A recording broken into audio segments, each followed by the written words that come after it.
Hi there, my name is Frederick Chipkin, and welcome to GIMP for Textile Design.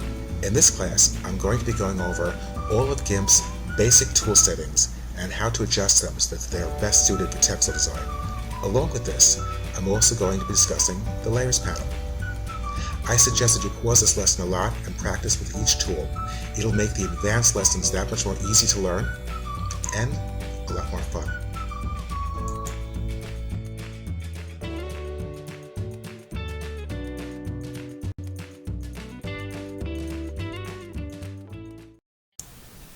Okay, first things first. To try out all of these great tools, we're going to need a color to draw with and a window to draw in. Now we're going to start out by clicking on the foreground color box found over here, and when we do, a dialog box will pop up. Now we're only concerned with the HSV color settings found here. Now we'll be changing the value to 100.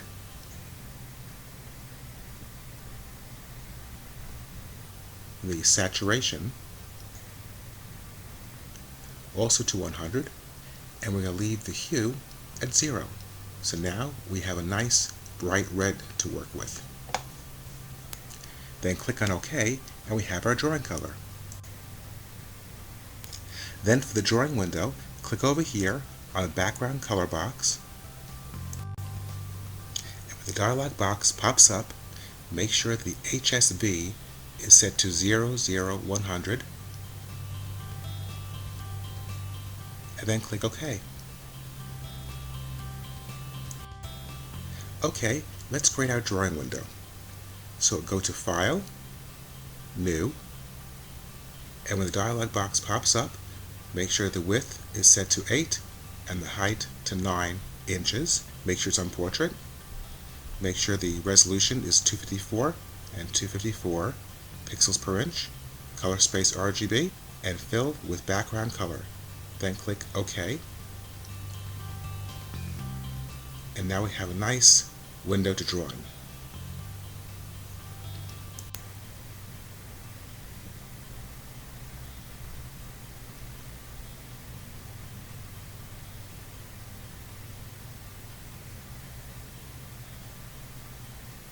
Okay, let's get started. Keep in mind the settings I'm about to show you are for your mouse, and I will show you the tablet settings later. So if you double click on the pencil tool over here, a dialog box will pop up.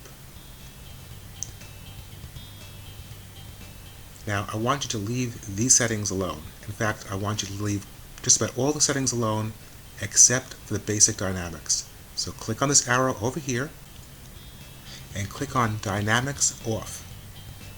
Then click here to close the dialog box. Now let's draw something. So we'll draw a few swirls over here, and then we'll zoom in on the image, and we have a perfectly flat, non-blurred edge. This is why we draw with the pencil tool, because it's perfectly flat. Now I'll show you something else that's great. So click on this pencil tool over here and hold down on the right bracket on your keyboard, and the pencil tool magically grows. Now if you hold down on the left bracket on your keyboard, the pencil tool gets magically smaller, which is a pretty useful thing to know.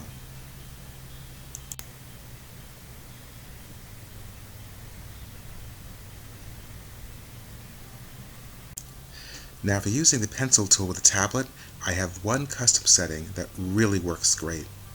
Creating this setting is beyond simple. Just follow along with me. Let's start out by double-clicking on the pencil tool.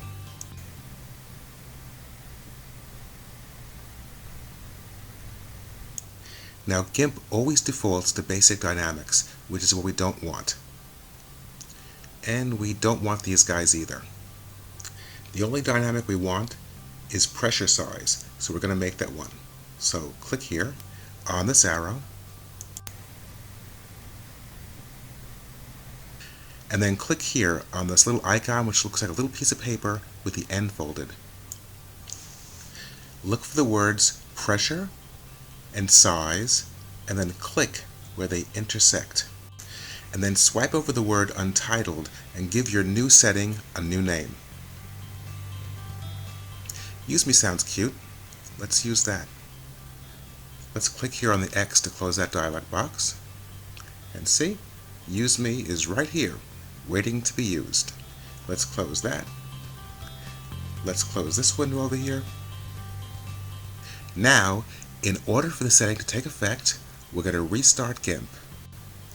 Okay, let's quit.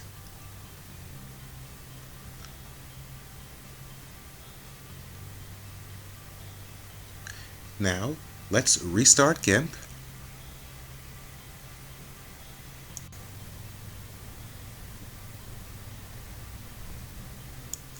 Now we make a new canvas just like we did before, so go to File, New. Let's click on OK.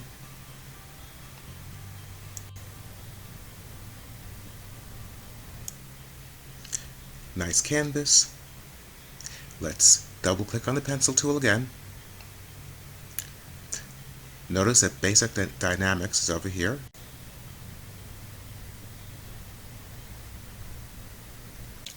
Let's click on the arrow and select Use Me. See, Use Me is right here.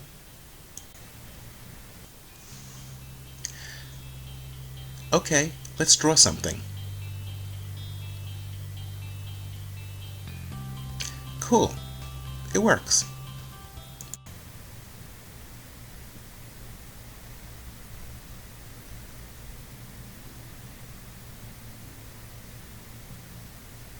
Now we're going to explore the ink tool. The ink tool is very similar to the pencil tool, except behaves a little bit more like ink. So let's double click on the ink tool here, and the dialog box pops up.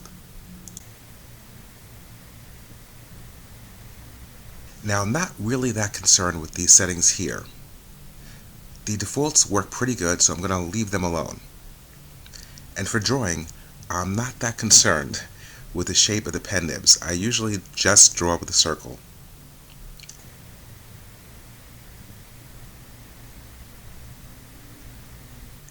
Just check that the opacity is at 100% and that the mode is set to dissolve, and then you're all set. Okay, let's close this guy. And let's try it out with our drawing tablet. Beautiful and sensitive. And inky. That's why this is such a great tool.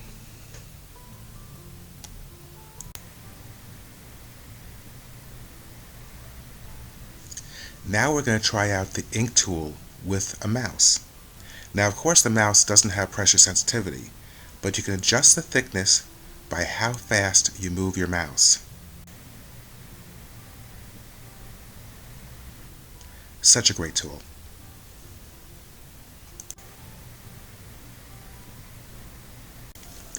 Now before we begin, take note that in order to give our brushes a nice stippled edge, it's always nice to work with a nice fuzzy brush, like this one here.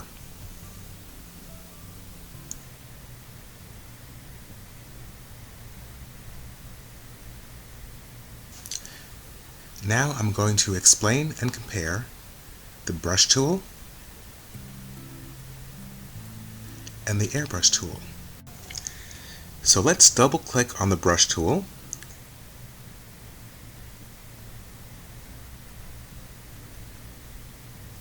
And let's set the mode to dissolve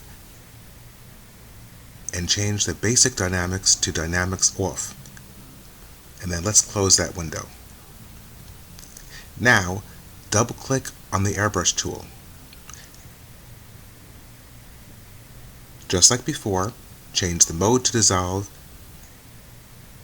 and the dynamics is already off, which is great. Okay, let's close that box and we'll try them out. But let's first zoom in so we can really see what's going on.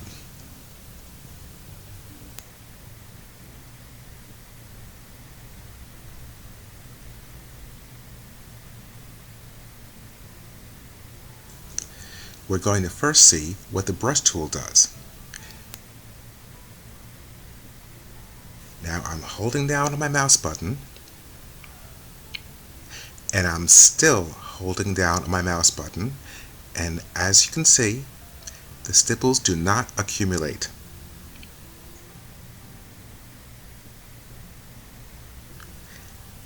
And the same dynamics holds true when you draw.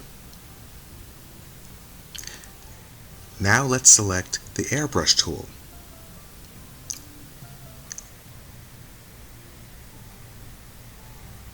Okay, I am holding down on my mouse button just like before, but as you can see, the stipples accumulate.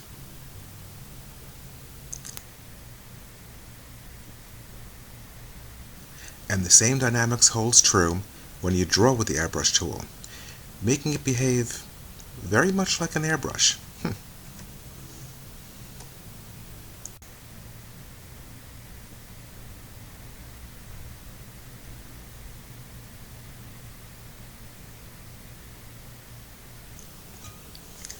Now on my screen is the design called Nature. If you have my book, it's one of the designs on the CD.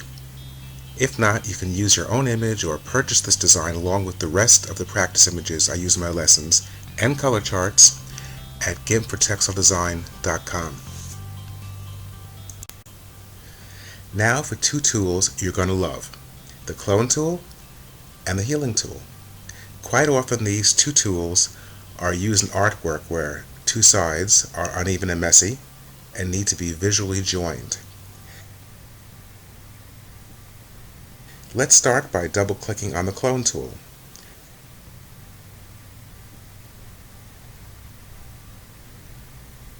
Let's set the mode to dissolve. And let's change basic dynamics to dynamics off. We'll leave these guys alone. Let's close that.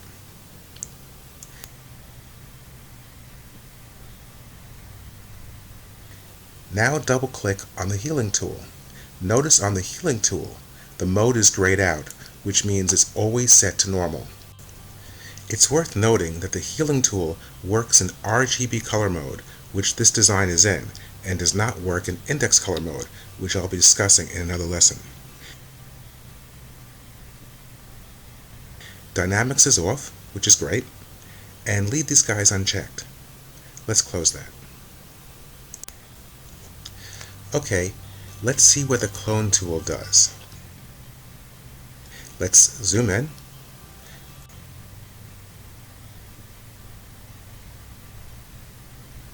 Okay, I want to get rid of this dot and some messy things and basically get rid of this line or seam. So I'm looking for a good place to sample the texture. Once I find it, I'll hold down on my Control key on my PC or the Command key on the Mac and click on it once.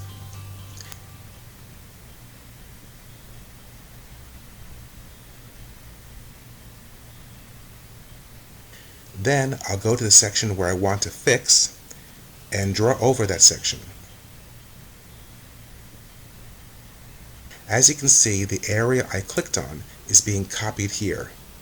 Now because the tone of the area that I copied doesn't match the tone of the area that I'm trying to fix, it'll take a little finesse to get this artwork to look right, but it's doable. Okay, let's undo that, and I'll show you the healing tool, which you work the same way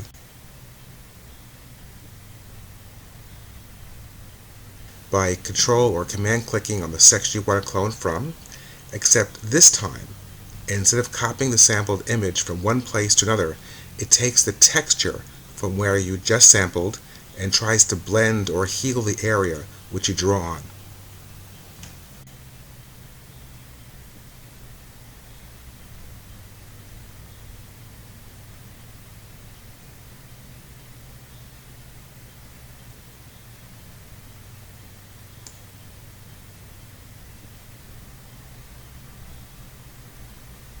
Even though in this lesson the healing tool looks a little bit more impressive, depending upon the design, you'll find that both tools are indispensable.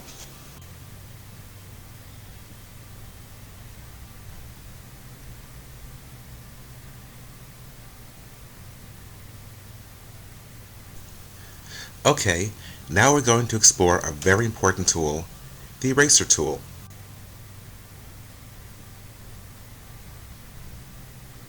Now, if you look at the Layers panel, you'll see that we're trying things out on the background layer. When you erase on the background layer, it's like you're drawing with the background color.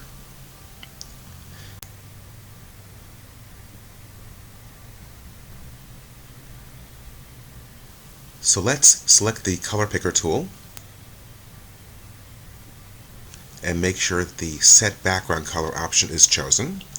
Then click on the ground color of the design. See, it's right there in the main toolbox. Let's close this. Let's double click on the eraser tool.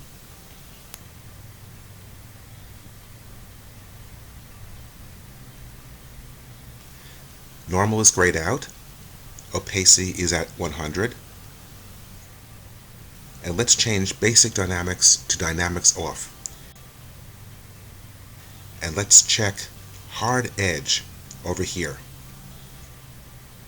Let's close that. And let's zoom in and erase something.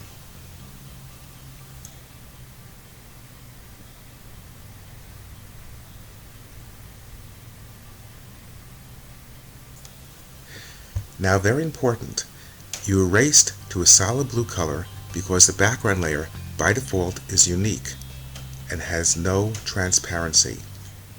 If you want to erase the transparency, you have to add an alpha channel. You do this by right-clicking on the word background in the Layers panel and then click on Add Alpha Channel.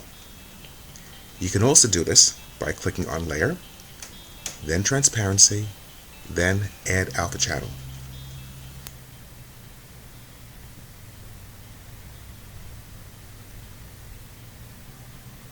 Now when you erase, you'll see the checkerboard pattern, which means you're erasing to transparency, which is just like any other layer.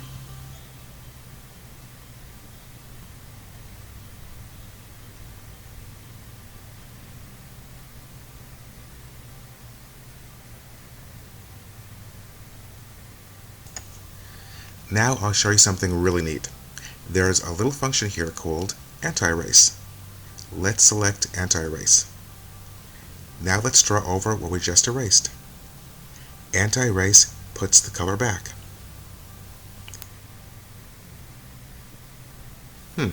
Let's clarify that. Let's uncheck Anti-Erase and let's erase this leaf.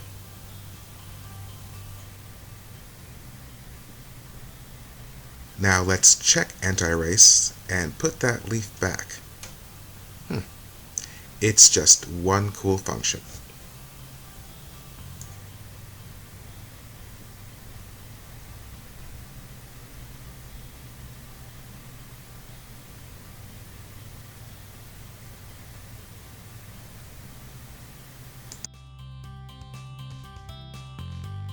In this lesson, I'm going to tell you all about the selection modes. These are the selection tools. Simply put, they let you select an object so you can change it. Now all the selection tools have the same selection modes, which can be found on top of each tool's Tool Options panel. So, they're the same here, and here, and here, and let's not forget about here.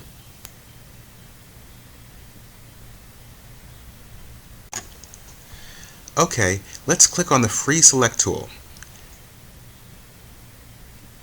Now this first box here is the Replace Current Selection Mode.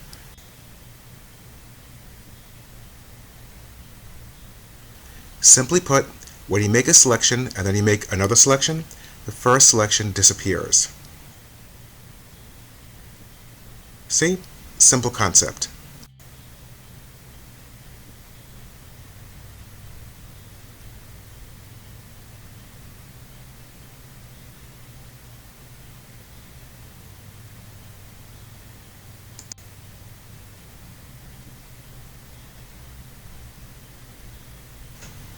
Now the second box is the Add to Current Selection mode. When you choose this one, and you make several selections, each selection gets added to the one you made before.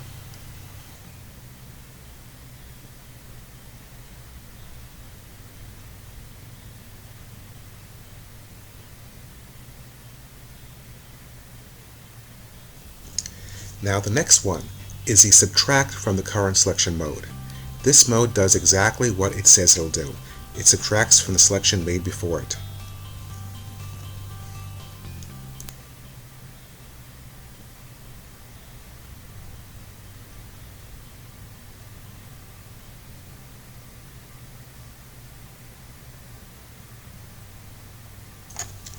Now this mode is the Intersect with the Current Selection mode. When this mode is chosen and you draw over a selection, a new selection will be made from the region where both the old one and the new one overlap.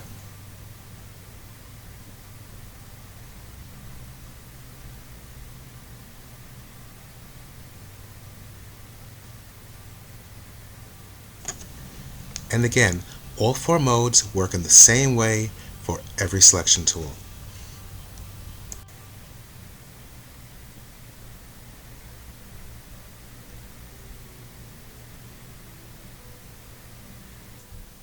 Let's start our selection tool odyssey with the rectangle and the ellipse selection tools.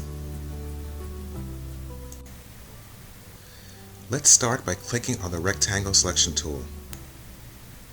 As you can see, Replace Current Selection mode is selected. Also, Anti-Aliasing is grayed out, which means that this tool doesn't have the Anti-Aliased option, or in other words, your edges won't be blurry when you make a selection. A little side note, the Rectangle Select tool has Anti-Aliased edges only when the Rounded Corners option is checked. If you do choose Rounded Corners, just uncheck Anti-Aliasing. For now, we're leaving these options alone. And not so surprisingly, you'll find that this tool makes great rectangular selections.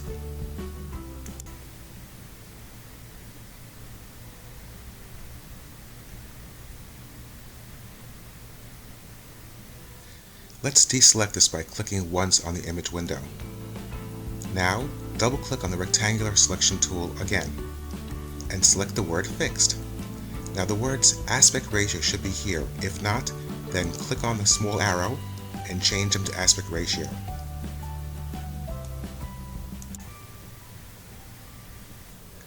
Now, if you make a selection with your rectangular selection tool, you'll be creating a square with perfectly equal sides.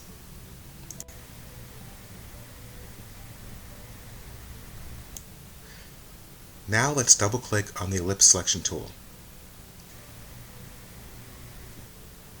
Just make sure that Anti-Aliasing or any other option here is not checked. Then close the dialog box.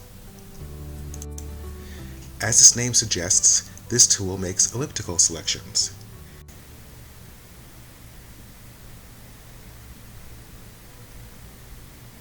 Now, just like the rectangular selection tool, if you put a check mark next to the words Fixed Aspect Ratio, you get a perfectly round circle. Simple, elegant, what's not to love?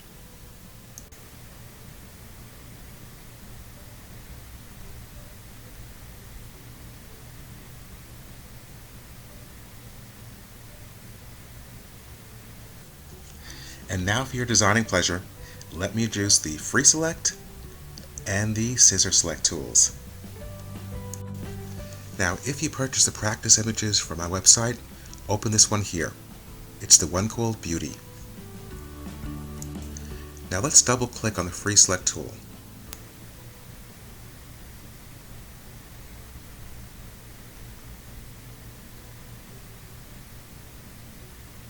The mode is set to replace the current color selection.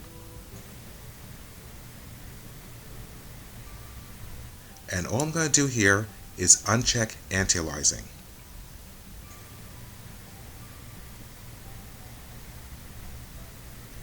Now this tool is great for creating freely formed selections. And now I'm going to carefully trace around this leaf here.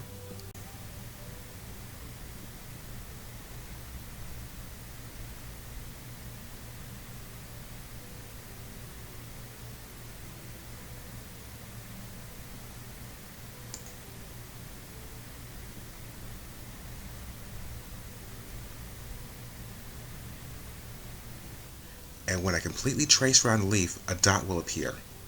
I release my mouse button, and the selection is complete.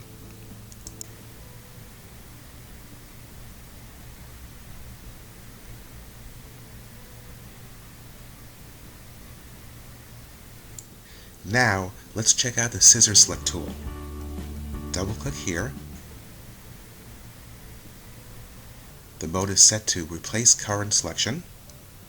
Uncheck Anti-Aliasing, and let's close that. Okay, so we're going to trace around the leaf by clicking around the edges. Each time I click, I'm creating a new control point.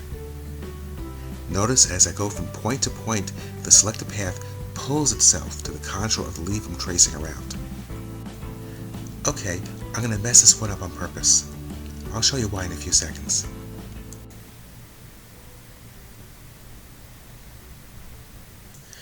When I completely trace around the leaf, that tiny plus sign above the scissors will change to two tiny joined circles. To finish, just click on the first point you started with. You can now click and drag any messed up control points to put them in the proper spot. You complete the selection by either clicking inside the object you just traced around, or by simply hitting the Enter key on your keyboard, which I'm going to do right now. Both the Free Select and Scissor Select tools are very intuitive and very well designed. I suggest that you pause the lesson and practice with your newly found friends. Going forward, you're going to be using them a lot.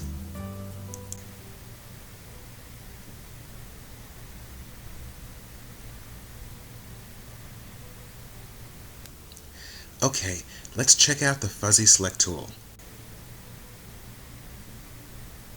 Let's double-click here.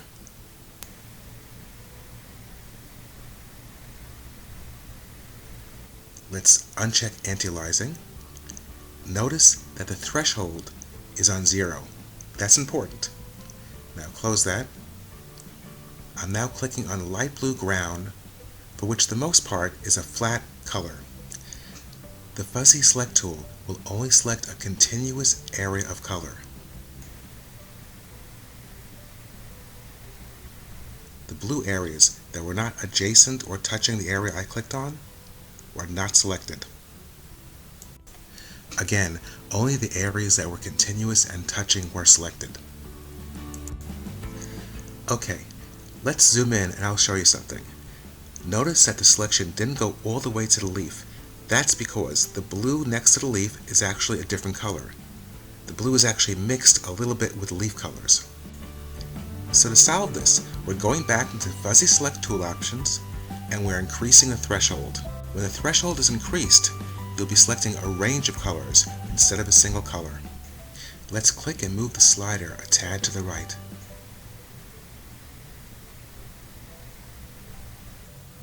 Let's deselect and try it out. Okay, it's definitely closer to the leaf. Let's zoom out.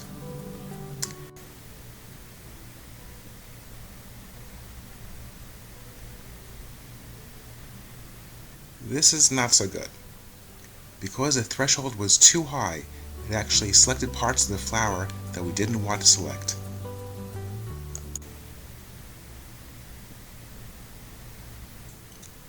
So let's deselect this, and let's lower the threshold.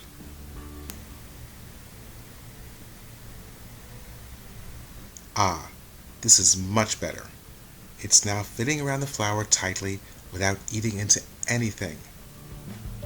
As you can see, practice makes perfect.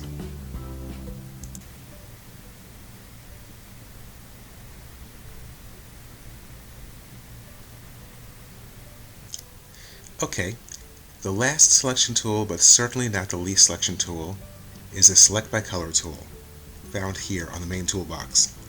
If you want to follow along with me, I'll be working with a design called Abstract Blues. Now this design is perfectly flat, which makes this a great piece to try this tool out on. So let's double click on the Select by Color tool and let's adjust the tool options. I want you to uncheck anti-aliasing and uncheck feather edges. The threshold should be 0. If not, then change to 0. Close this. And when I click on a color, all of that color is selected. There really isn't more to this tool than that. Simplicity is a beautiful thing.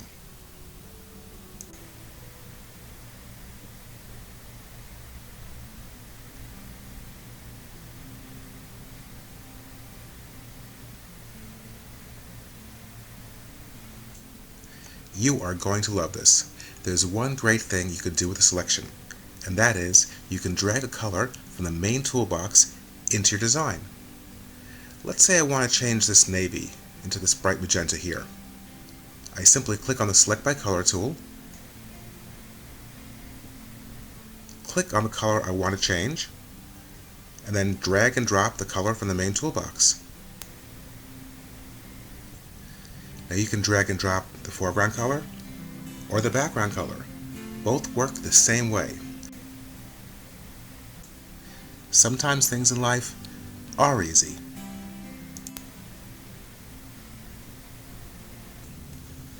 I suggest you take a little break with your favorite beverage and then join me back in part 2B of this lesson, where I'll be finishing up the basic tools and I'll be telling you everything you need to know about the Layers panel. Learn these tools and settings well. There's no underestimating a good foundation. I'd like to invite you to visit my webpage at gimpfortextiledesign.com, where you can get a little more information on GIMP for textile design, and where you can also purchase the same practice images and color charts that I use for my free online classes at a discounted price. It'll make following along a little bit easier and a lot more fun.